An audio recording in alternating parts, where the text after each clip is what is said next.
함으로써 소선지서 12권을 모두 마칩니다.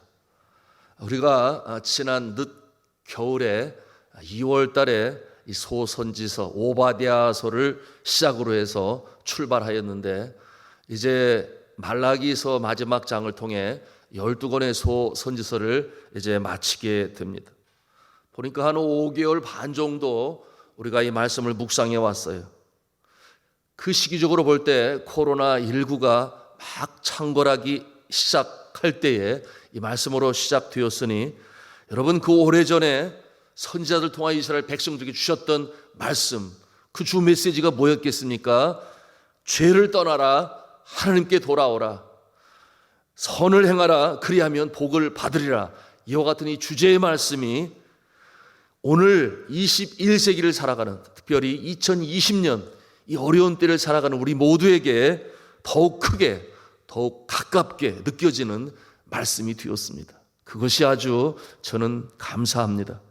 그래서 우리 자신을 돌이켜보고 환난의 때에 더더욱 주님 앞에 바짝 가까이 다가가고, 또한 영적인 책임감을 가져 이 나라가 이 코로나19로부터 더 이상 확산되지 않도록, 그러므로 다시금 회복되어지는 일에 쓰임받는 주의 백성들이 되었다고 하는 것이 너무나 감사한 것입니다. 자, 이와 같은 말씀, 경고의 말씀이자 또한 위로의 말씀이요 축복의 말씀, 그것이 참으로 감사합니다. 이 새벽에 불을 밝히시고 예배당에 나오셔서 말씀과 기도의 동지가 되어주신 여러분께 진심으로 감사합니다. 그리고 오늘 이제 말라기서를 마무리하면서 책거리 떡을 먹겠습니다. 감사하죠? 떡이 맛있어서도 감사하지만 저는 그거보다는 이렇게 한 책을 참 잘 마쳤다고 하는 것이 감사가 되고 보람이 되고, 또 한편 성취감이 되고, 성경이 66권으로 되어 있는데 이 평생에 이거 우리가 언제 다 마칠 수 있겠는가, 뭐 이런 생각을 갖습니다만은 이렇게 한 권씩 한 권씩 맞춰나가는 것이 너무나 감사해요. 그래서 우리가 책거리 떡을 먹는데, 특별히 오늘은 김연왕 장로님, 김명희 권사님이 섬겨주셨으니 가실 때 꼭 가져가셔서 축복 기도하시고 또 감사한 마음으로 맛있게 드시기를 바랍니다. 예. 자, 우리가 다음 시간부터는 신약 성경으로 이제 옮겨갑니다. 신약 성경, 구약 성경, 구약 성경, 신약 성경, 이렇게 말씀을 우리가 배워가는 것이 장로교 교회에서 하는 하나의 전통이 되었어요. 그래서 이제 디모데 전후서를 시작하겠습니다. 무슨 성경책이라고요? 네, 디모데 전후서. 그래서 꼭 미리 보시고 읽어오시면 또 깨달아 알아가는데 도움이 되겠습니다. 시편 119편 105절에 그렇게 말씀하지 않아요? 주의 말씀은 내 등에, 내 발에 등이요 내 길에 빛이니라, 그렇게 고백을 하고 있는데, 이 고백이 저와 여러분의 고백이 될 수 있기를 주님의 이름으로 축복합니다. 그러므로 매일매일이 주의 말씀으로 인도함을 받는 날이요, 그러니 승리하는 날이요 복된 날이 될 수 있기를 주님의 이름으로 축복합니다. 자, 오늘 말라기 마지막 장은 6절로 이루어진 아주 짧은 장이 되겠습니다. 선지서의 결론이라고 할 수 있으며 구약의 결론이다, 그렇게 말할 수 있겠습니다.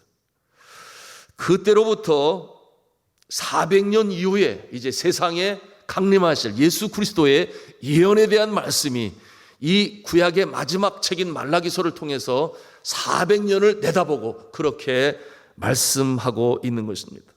그리스도의 오심을 예언함으로 소망을 가져라, 그날을 기대하라 하는 말씀으로 구약시대를 마감하고 신약시대를 바라보게 하시는 말씀이에요. 말라기 선지자는 새로운 날이 오게 될 것이다, 그렇게 외치고 있습니다. 그날은 심판의 날이 될 것이다. 악인의 모습은 뿌리째 잘리는 멸망을 당하게 될 것이다. 그러나 의인에게는 어떠한 날이 되겠습니까? 참 기쁨과 감사와 보람을 갖는 날이 될 것이다. 이와 같은 내용으로 이 선포를 하고 있습니다. 자, 그러면 우리가 4장 1절 말씀을 함께 보도록 하겠습니다. 함께 4장 1절 말씀 읽겠습니다. 시작. 만군의 여호와가 이르노라, 보라 영광로 불같은 날이 이르리니 교만한 자와 악을 행하는 자는 다 지푸라기 같을 것이라. 그 이르는 날에 그들을 살라 그 뿌리와 가지를 남기지 아니할 것이로되. 여러분, 이 경고의 메시지, 그런데 어디서 많이 들어본 것 같지 않습니까? 누가 이처럼 비슷한 말씀으로 선포했나요? 세례 요한이 그렇게 했어요. 세례 요한이. 세례 요한이 예수 그리스도의 오심을 준비하면서 외쳤던 말씀이 같은 내용이었습니다. 마태복음 3장 2절에 이렇게 말씀해요. 회개하라, 천국이 가까웠느니라. 그러면서 주시는 말씀이 어떠한 말씀이 있는가 보니 이미 도끼가 나무 뿌리에 놓였으니 좋은 열매 맺지 아니하는 나무마다 찍어 불에 던지우리라. 이렇게 마태복음 3장 10절에 말씀합니다. 심판의 때가 가까이 왔음을 보여주는 것 아니겠습니까? 그날이 오면 엄중한 심판이 있게 될 것이다. 그렇게 경고하는 말씀이에요. 그 심판의 날을 비유적으로 표현하고 있으니 악인들은 나무로 표현을 했어요. 탈 때의 모습은 어떤 모습이 되는가? 지푸라기처럼 타게 될 것이다. 순식간에 타버리고 말 것이다. 그런 내용이죠. 그리고 하나님의 심판은 이 풀무불로 표현을 하였으니 그 뜨거움이 얼마나 뜨거운지 심판날에 그 나무를 아주 뿌리까지, 땅속에 있는 뿌리까지 태워버린다. 그런 표현을 할 수 있어요. 여러분, 그러니 이와 같은 모습은 이 심판의 날은 악인들에게는 너무나 인간의 상상을 초월하는 아주 무섭고 그리고 놀라운 심판의 날이 될 것이다. 당시의 사람들이 워낙 마음이 완악하고 돌이키지를 아니해요. 하느님을 두려워하지 아니해요. 그러니 이 말라기 선지자를 통해서 이렇게 아주 찔름을 주기 위한 아주 강력한 말씀으로 어찌 보면 아주 무시무시한 그런 표현을 하신 것인데요. 그런데 이 말씀을 듣는 그 자들이 그 시대에 정말 마음의 찔림을 얼마나 받았는지 알 수가 없습니다. 이와 같은 모습은 예수님 오시기 전에도 있었고 지금 오늘날 이 시대에도 많이 있음을 우리가 볼 수 있어요. 양심을 속이고 악한 짓을 행하고 타인에게 엄청난 고통을 주지만 정작 자기 자신에게는 관대하고 아무렇지도 않게 가책을 느끼지 아니하는 그 모습들 왜 없습니까? 오늘날에도 있어요. 이들 하나님께서 이 뜨거운 불로 심판하시겠다. 그렇게 경고의 나팔을 부시는 거예요. 그런가 하면 이어지는 이 의인들을 향한 말씀이 있어요. 의인들에게는 복된 날이 될 것이다. 아주 생동감 있는 시각적인 표현으로 그 받을 상급에 대해서 말씀을 하고 있으니 2절 말씀인데요. 우리 2절 말씀을 같이 읽도록 하겠습니다. 시작. 내 이름을 경외하는 너희에게는 공의로운 해가 떠올라서 치료하는 광선을 비추리니 너희가 나가서 외양간에서 나온 송아지같이 뛰리라. 할렐루야. 우리 성도님들이 아주 좋아하는 말씀이 이 말라기서 4장 2절에 이렇게 나타나고 있습니다. 자, 이 말씀이 무슨 말이에요? 공의로운 해가 떠올라서. 공의로운 해, 누구를 말씀하겠습니까? 바로 예수 그리스도의 출현, 예수 그리스도의 강림을 이처럼 400년 전에 표현하고 있는 것입니다. 그런데 예수님은 공의의 주님이라고 말씀하고 있으니 공정하게 심판하신다, 그런 말씀이에요. 그 심판은 공의로워서 악인들은 멸절될 것이요 의인은 복을 받게 될 것이다, 그렇게 표현을 합니다. 어려운 세상 속에서, 잘못된 세상 풍조 속에서도 휩쓸려 떠내려가지 아니하고 오히려 거슬러 올라가는 믿음을 가지고 순결을 지키며 하나님의 말씀을 준행하는 자들, 예수님께서는 복을 주신다, 그렇게 말씀하시는 거예요. 어떠한 복이냐? 치료의 광선을 바라신다, 그렇게 말씀하시는 거예요. 이어 나오는 모습은 하나님의 백성들이 아주 기뻐하는 모습인데요, 그 모습이 어떠한 모습이냐? 마치 외양간에서 나온 송아지처럼 그렇게 뛰리라, 그렇게 말씀하고 있어요. 외양간에서 나온 송아지처럼. 여러분, 외양간에서 나온 송아지 보았어요? 어떻게 뛰어다니는지 보신 적 있습니까? 도시에서 크시는 분들은 알 수가 없지만 제가 어렸을 때 시골에서 자라니까 이 송아지가 뛰는 모습을 가끔 보았는데요, 암송아지는 그러지 않아요. 엄마만 쫓아다녀요. 근데 이 숫송아지는 뛰기 시작하면은 정말 잡기가 어렵습니다. 이리 뛰고 저리 뛰는데, 그게 뭐예요? 이 밭에서 자라나고 있는 이 작물들이 자라나고 있는 그것까지 막 뛰어다니니 빨리 잡아들이자면 안 되니까 동네 사람들이 다 나와가지고 그걸 잡으려고 하는데, 그러면 그럴수록 더 뛰어다녀요. 아마도 속으로 나를 잡아먹으려고 그러나 뭐 이런 생각을 갖는지 모르겠어요. 그래서 도망을 다니기 시작하면 정말 잡아들이기가 어렵습니다. 그런 모습을 보면서 왜 하나님이 저 모습을 저렇게 만들었지? 뭐 그런 생각을 가진 적이 있는, 어렸을 때 그런 생각을 가졌다 그 말이에요. 송아지처럼 뛴다. 이것은 뭐냐면 자유함을 입는다. 그것을 상징적으로 보여주는 말씀이에요. 자, 힘이 넘친다. 생동감이 넘친다. 누가 그렇다는 것입니까? 예수 그리스도로부터 복을 받는 자들, 그 심령이 고침을 받고 치료의 광선을 바라니 소생함을 입습니다. 그 혼과 영과 육신까지도 치유함을 받고 소생함을 갖게 되니 그처럼 자유함을 입고 힘차게 뛸 수 있는 그와 같은 모습이 된다. 이 같은 말씀 아니겠어요? 여러분, 이 영적으로 이 전쟁터와 같은 세상에서 믿음을 지키면서 인내하는 가운데 피할 수 없는 이 심적 고통, 그런가 하면은 부상, 아픈 상처를 가진 자들, 그 가슴에 피멍이 들은 풀을 길이 없는 이와 같은 자들, 예수 그리스도께서 치료의 광선을 바라시니 그 마음에 치유가 나타나고 해방이 나타나고 자유함을 입어 감사와 기쁨이 넘치는 복된 인생으로 삼으시는 줄로 믿으시기를 바랍니다. 이 같은 축복의 말씀이에요. 요한권에서 나온다. 자유를 의미한다 그랬어요. 압제 가운데서, 눌림 가운데서, 속박 가운데서, 그런가 하면 끌어내지 못하는 이 해악한 중독 속에서 우리의 영과 혼과 육신을 잡고 있는 모든 얽매임의 쇠사슬을 끌어내버리시는 하나님의 이 능력, 그래서 치유받은 백성들이 자유함을 입고 기뻐 뛰며 주를 찬송한다. 이와 같은 축복의 역사가 우리 가운데 임하기를 주님의 이름으로 축복합니다. 또한 우리의 가족들 중에, 동기들 중에, 기도하는 구역원들 중에, 아니면 믿지 아니하는 자들 가운데 이와 같은 모습이 나타나야 되는데요. 저는 이 말씀을 묵상하면서 특별히 이 북한 또는 중동 갇힌 지역에 있는 그 가운데서도 믿음을 지켜나가는 그 모습을 떠올리지 않을 수가 없었습니다. 이 새벽에도 기도하는 가운데 생각하게 되었는데요. 그 고통 압제 속에서도 믿음을 저버리지 아니하고 포기하지 아니하고 인내하며 눈물로 기도하는 하나님의 백성들, 그 해방의 날을 고대하는 성도들 우리가 기억하고 기도할 수 있어야 합니다.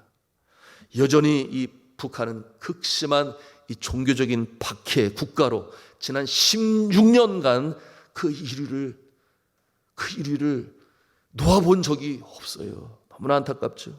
인권이 없는 나라, 지도자 김일성, 그 다음에 김정일, 김정은, 로마 초기 시대의 모습입니까?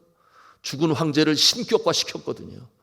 그래서 제가 전에 말씀드렸죠. 네팔에 북한 대사관이 있는데 그 앞에 이 빨간 색깔에다가 하얀 글씨로 김일성 수령님은 우리와 함께 영원히 함께 하시다 이렇게 써놨어요. 성령인가? 영원히 함께 하시기는? 미시와 같은 모습으로 해서 신격화시켜서 완전히 거기에 종교 아니겠습니까? 종교. 그러나 일제시대에 신사참배를 거부했던 그와 같은 모습으로 지금도 믿음의 기계를 지키고 여전히 숨어 예배하는 자들 왜 없겠습니까? 그들이 얼마나 되는가? 30에서 40만 명 정도 있다 그랬어요. 북한 국민의 2%를 차지하는 저들, 기독교인이라고 하는 거예요. 참으로 가슴 아픈 현실은 그 기독교인들 중에 5만 명에서 7만 명 정도가 정치범 수용소, 관리소, 교화소 여기에 갇혀 있어요. 박해를 받고 있죠. 특히 북한과 중국 국경 지역에서 성경을 들여오다가 적발된 기독교인들은 모두 정치범 수용소에 수감되거나 또는 처형되어지는 무서운 탄압이 지금도 진행되고 있다 그랬습니다. 중국에서 살다 다시금 북송된 자들 중에 많은 사람들이 선교사의 도움을 받아서 예수를 믿게 되고 그 복음을 가지고 들어가게 되는데요. 특별 대상자도로 분류되어지고 감시대장, 정치범 수용소에 갇히는데 그 처형 1호 대상자들로 바로 저들의 모습이라고 그렇게 오픈도어스라고 하는 이 선교단체에서 보고하고 있습니다. 여러분, 이와 같은 이 선교 전문 기관에 의해서 밝혀진 모습은 이 정치범 수용소내의 사망자들이 늘어나면서 20만 명에 달하던 전체 수감자가 8만과 12만으로 줄었다 그랬어요. 그리고 특별히 이 15호 요독관리소에만 6천 명의 기독교인들이 감금되어 있다. 이와 같은 내용들이 밝혀지게 되었습니다. 사랑하는 성도들, 우리가 북녘 땅에 그 어려운 가운데서도 믿음을 지켜나가는 성도들 위해서 기도하시기 바랍니다. 하나님께서 어떠한 모습으로 그들 가운데 구원의 역사하심이 나타날지 우리는 모르지만 철퇴를 통하여 하나님을 두려워하지 아니하고 자기 멋대로 맘대로 핵폭탄을 가지고 왜 이 선량한 남한 사람들을 겁박하고 위협을 합니까? 자신들의 유익을 취하기 위하여. 그것은 너무나 잘못된 모습인데 하나님의 손길이 오늘 말라기 선지서를 통해서 주시는 것처럼 악인들에게는 멸망의 날이요 의인들에게는 위로와 기쁨과 감사와의 날이 될 수 있도록 우리는 계속 기도해야 하겠습니다. 주님께서 재림하시는 그날에 불같은 심판이 임하시지만 그러나 그날이 오기 전에 이 둘로 나뉘어진 이 대한민국이 다시금 하나가 되어지는 역사가 되고 서로 마음대로 자유롭게 왕래하고 기쁨을 나누는 그날이 속히 왔으면 좋겠어요. 우리가 오는 주일을 광복절 감사 기념 예배로 드리게 되는데요.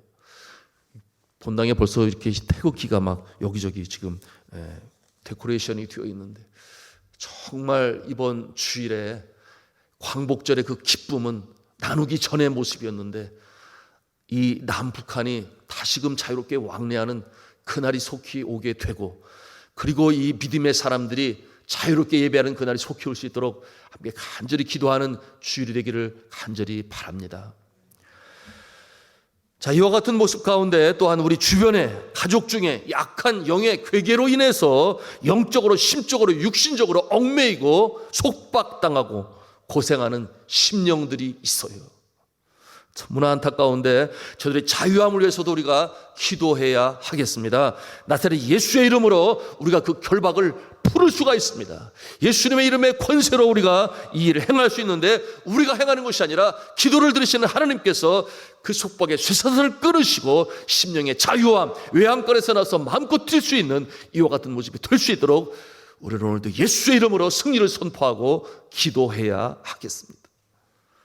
5절과 6절 말씀해 보시면 긍휼이 많으신 주님께서 패역한 세상을 구원하시기 위하여 이스라엘 땅에 보내시는 예수님의 모습이 나오는데 우리 5절 말씀을 같이 읽도록 하겠습니다. 시작. 보라, 여호와의 크고 두려운 날이 이르기 전에 내가 선지자 엘리야를 너희에게 보내리니. 여기서 말하는 엘리야가 누구겠습니까? 열왕기에 기록된 엘리야일까요? 여러분, 그와 같은 엘리야가 아니라 선지자적인 그 기능, 엘리야가 했던 역할, 그 모습을 감당하는 자를 출현시킬 것인데 이는 마치 세례 요한이 예수님 오시기 전에 등장하여 그와 같은 역할을 감당했습니다. 물론 예수님께서도 오셔서 이제 장차 임하게 될 마지막 날의 그 모습을 미리 내다보시고 하나님과 우리 사이에 구원받은 백성으로 마음을 준비하고 그와 같은 역할을 감당했던 모습을 우리가 떠올릴 수 있습니다. 여러분, 그 말씀 중에 그가 아버지의 마음을 자녀에게 돌이키게 하고 자녀들은 마음을 그들의 아버지께로 돌이키게 하리라. 이와 같은 말씀은 이스라엘 사람들이 전통적으로 사용하는 수거인 것입니다. 무슨 뜻인가? 부모와 자녀들이 하나가 된다. 이와 같은 모습을 말씀하고 있는 것인데요.